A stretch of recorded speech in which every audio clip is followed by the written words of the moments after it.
লিখেছিল 4.5 কোটি টাকা কোভিডের সময় দিয়েছিল।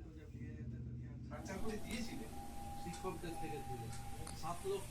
মালদা তৃণমূল নেতা খুনের ঘটনার পর নড়ে চড়ে বসল পুলিশ প্রশাসন। আসানসোলে 3 জন তৃণমূল নেতাকে ফের পুলিশি নিরাপত্তা দেওয়া হলো।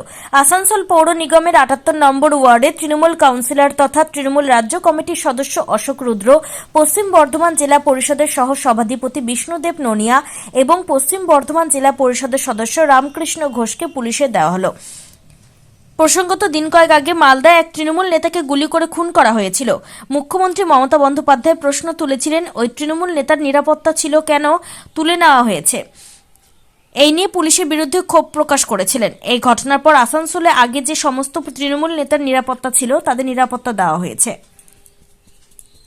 পশ্চিম বর্ধমানের আসানসোল থেকে মদন দালালের রিপোর্ট, ডেলি নিউজ কলকাতা।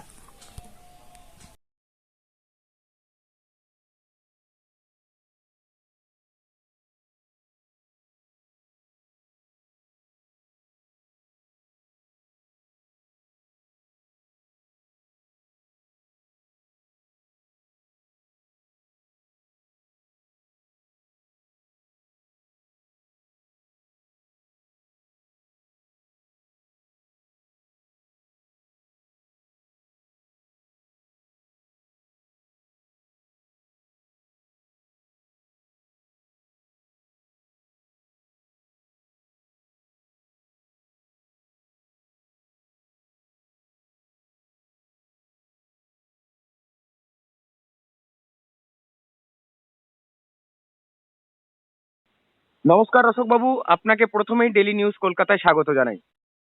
নমস্কার। অশোক বাবু, মালদা তৃণমূল নেতা খুনের পর তৎপর হয়েছে পুলিশ প্রশাসন এবং আসানসোল পৌর নিগমের 78 নম্বর ওয়ার্ডের আপনি কাউন্সিলর তথা তৃণমূল রাজ্য কমিটির সদস্য।